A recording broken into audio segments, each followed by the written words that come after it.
1998년 눈 내리는 그날은 정말 눈물 겨운 모정이었지. 그때 아픈 우진이를 꼭 안고 엉엉 울고 있었다니까. 박진석은 지금까지도 그날을 모정의 상징처럼 자랑하듯 이야기했습니다. 온몸으로 아이를 감싸 안고 울던 고성이의 모습이 박진석에게는 눈물 나는 모정 그 자체였으니까요. 하지만 그는 몰랐습니다. 그 모든 눈물, 그 모든 모정이 박진석의 마음을 흔들기 위한 철저히 계산된 연기, 야망을 위한 대본 위의 장면이었다는 사실을 말이죠. 그리고 드디어 뜻밖의 한 사람의 폭로로 25년간 숨겨왔던 고성이의 거짓 연기가 세상에 드러나게 됩니다. 과연 고성이는 이대로 무너질까요?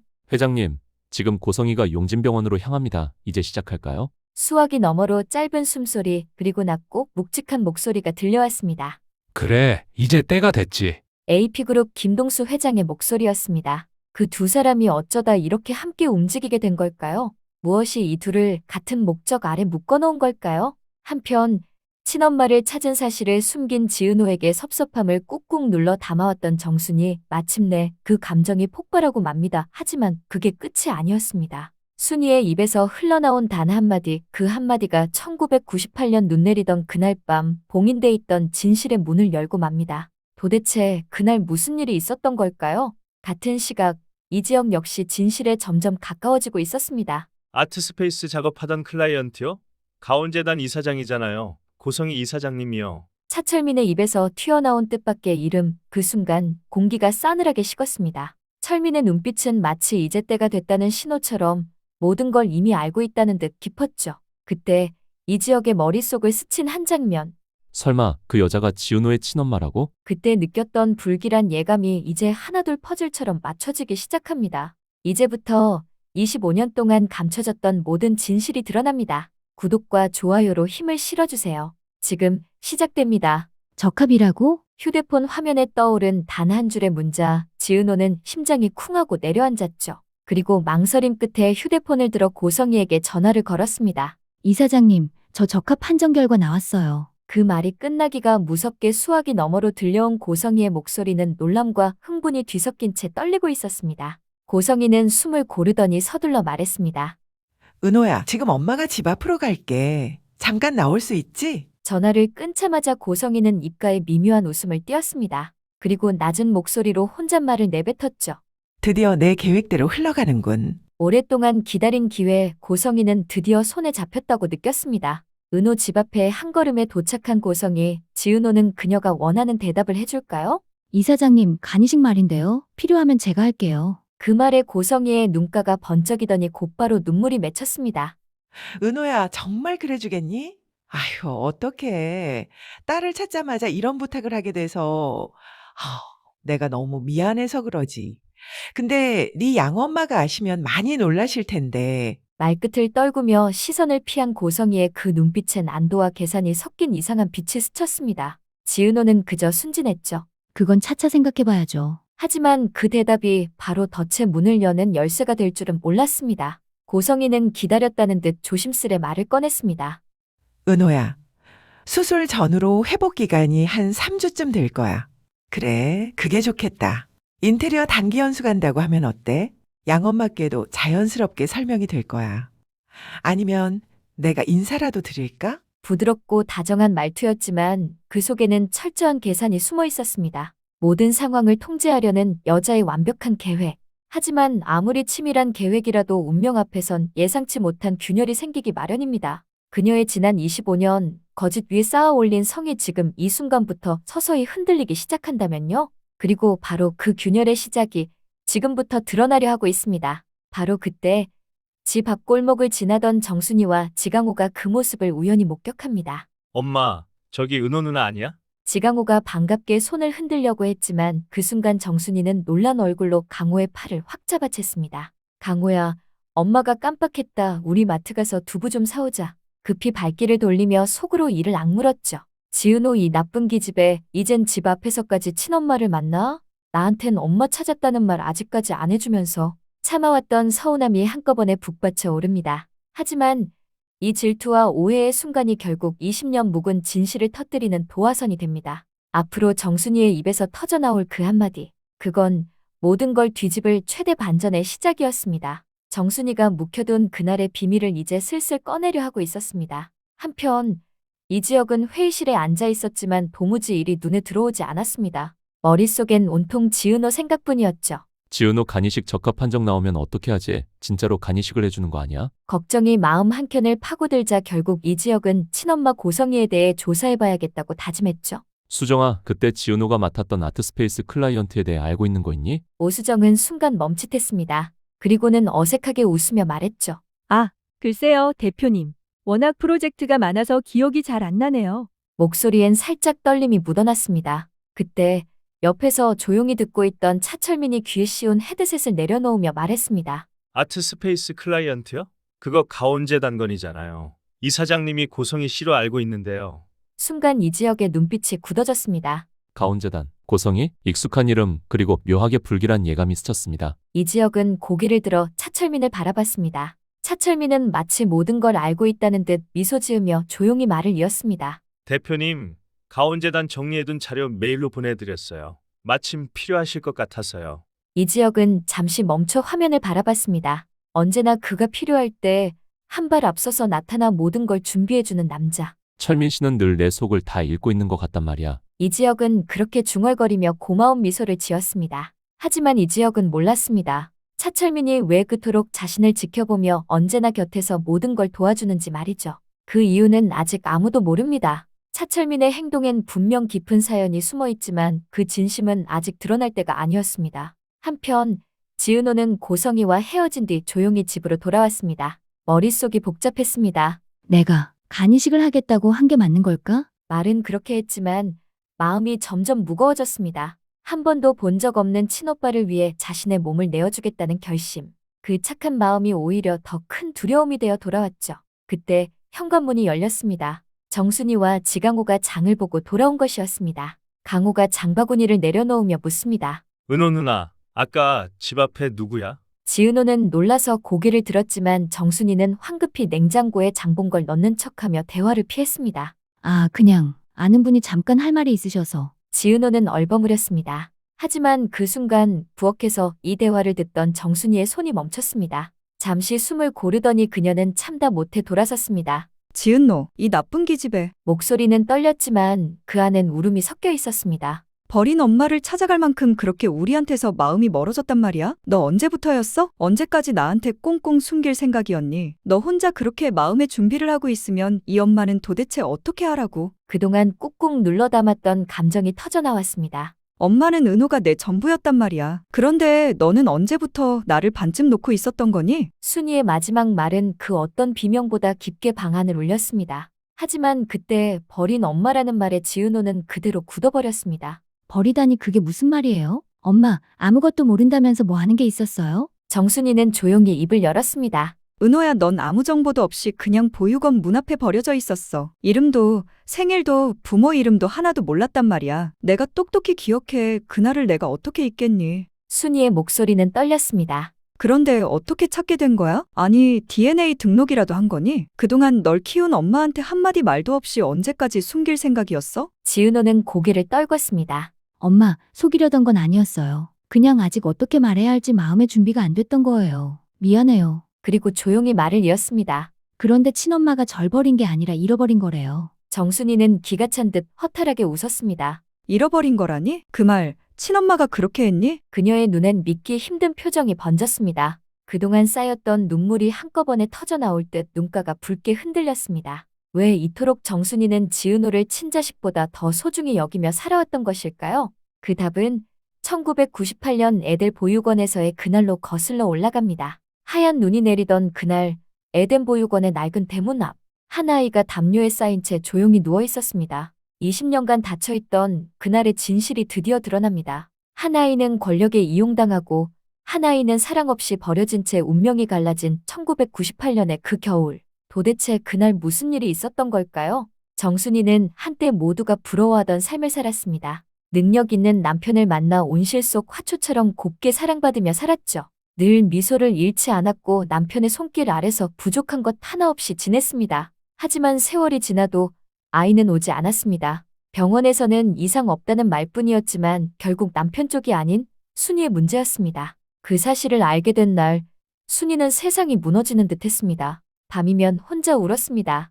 다른 사람들은 괜찮다, 아직 젊다, 위로했지만 그 위로 속에 묻힌 말 한 줄. 그래도 여자는 아이가 있어야지 그 말이 평생 가시처럼 가슴에 남았습니다. 그 후로 순이는 자신을 점점 작게 만들며 살아갔습니다. 나는 부족한 여자구나 그렇게 스스로를 다독이며 하루하루를 견뎠죠. 그러던 어느 날 마음을 조금 내려놓고 싶었습니다. 그래서 시작한 게 봉사였습니다. 순이는 손맛이 좋았습니다. 결혼 전부터 요리를 좋아했고 맛있게 먹어주는 사람을 보면 그 순간만큼은 마음이 따뜻해졌습니다. 그래서 찾아간 곳이 바로 애들 보육원이었습니다. 아이들에게 따뜻한 밥을 해주고 그들의 웃음을 보는 것만으로도 순이는 위로를 받았습니다. 그날은 유난히 눈이 많이 내리던 겨울이었습니다. 바람이 매섭게 불었지만 애들 보육원에 부엌하는 따뜻한 국물 냄새로 가득했죠. 정순이는 언제나처럼 아이들을 위해 밥을 짓고 있었습니다. 국을 끓이며 이 다음엔 무슨 반찬을 해줄까? 혼잣말을 하던 그때 문득 창밖으로 하얀 눈더미 속작은 그림자가 보였습니다. 낡은 대문 앞에서 담요에 쌓인 채 꼼짝도 하지 않는 한 아이.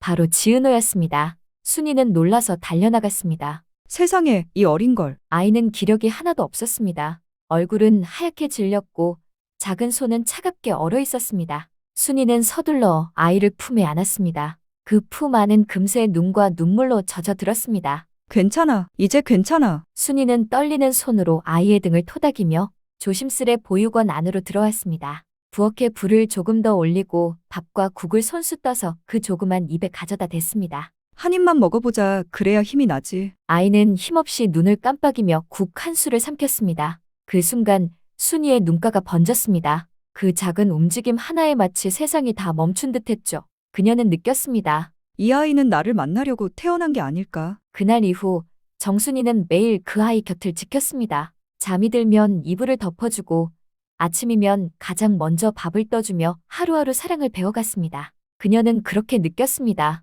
내가 이 아이를 살려냈구나. 그 마음엔 단순한 연민이 아니라 처음으로 진짜 엄마가 된 기쁨이 담겨 있었습니다. 그렇게 봉사하던 그 인연으로 데려온 아이가 지은호였습니다. 남편 역시 은호를 한눈에 마음에 들어 했습니다. 그렇게 은호는 정식으로 친양자가 되었고 새 식구의 작은 집엔 늘 웃음이 가득했습니다. 그리고 놀랍게도 6년 뒤 생각지도 못한 기적이 찾아왔습니다. 아이를 가질 수 없다고 했던 순이의 몸에 새 생명이 자란 것이었죠. 그렇게 태어난 아기가 바로 지강호였습니다. 순이와 남편은 입을 모아 말했습니다. 이건 다 지은호 덕분이야. 이 아이가 우리 복덩이야. 그때부터 지은호는 가족의 행운, 그들의 삶을 바꾼 축복 그 자체였습니다. 하지만 행복은 오래가지 않았습니다. 남편의 잘 나가던 사업이 한순간에 무너져 내렸습니다. 부도, 빚, 신용불량, 세상은 하루아침에 등을 돌렸고 가족의 웃음도 서서히 사라졌습니다. 그때 훌쩍 커버린 지은호가 묵묵히 순이 곁을 지켰습니다. 엄마, 걱정하지 마요. 나 괜찮아요. 밤새 아르바이트를 하고 동생을 챙기고 집안을 정리하던 그 아이. 순이는 볼 때마다 가슴이 저렸습니다. 어쩌면 이 아이가 정말 하늘이 내게 보내준 선물이었을지도 몰라. 그래서였을 겁니다. 순이는 지은호를 친자식 이상으로 아꼈고 세상의 어느 누구보다 아파하며 사랑했습니다. 그 사랑은 피보다 진했고 그 믿음은 세월이 흘러도 변하지 않았습니다. 순이에게 지은호는 단순한 입양딸이 아니었습니다. 그런데 그 아이 입에서 나온 한마디가 순이의 가슴을 무너뜨린 것입니다. 그렇게 한 아이를 온몸으로 품어 살려낸 정순이의 눈물은 진짜 모정이었습니다. 세상 그 어떤 이익도 계산도 없이 오로지 사랑 하나로 지켜낸 모성. 하지만 그 반대편에는 눈물조차 계산된 연극으로 포장한 또 다른 여자의 모정, 고성이가 있었습니다. 한쪽은 사랑으로 아이를 살렸고 한쪽은 욕망으로 아이를 이용했습니다. 그렇게 두 여자의 눈물은 같은 겨울, 같은 눈 아래서 전혀 다른 운명을 만들어내고 있었던 겁니다.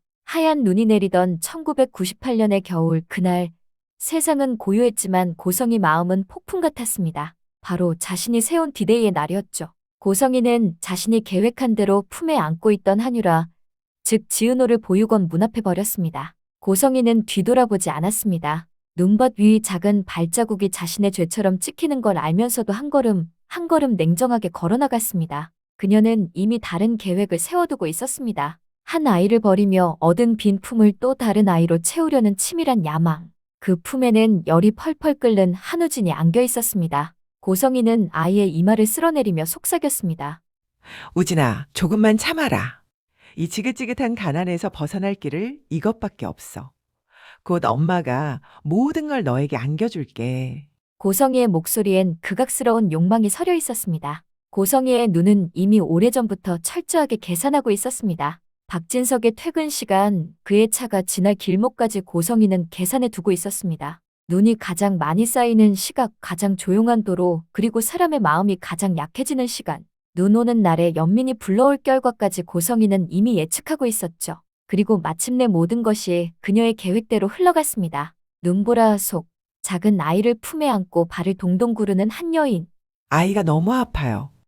제발 도와주세요. 그 장면은 마치 영화의 한 장면 같았습니다. 그 순간 귀가하던 박진석의 차가 정확히 그 앞에서 멈췄습니다. 차창 너머로 본 그 모습은 누구라도 마음이 무너질 만큼 절절했습니다. 그리고 그것은 박진석의 가장 약한 부분, 모정에 대한 연민을 정조준한 순간이었습니다. 박진석은 단 한순간의 망설임도 없었습니다. 저 여자 우리가 태우지. 용진병원으로 얼른 모셔다 드리게. 박진석의 눈엔 연민이, 고성희의 눈엔 계산된 눈물이 고였습니다. 그날 이후로도 박진석은 늘 말했습니다.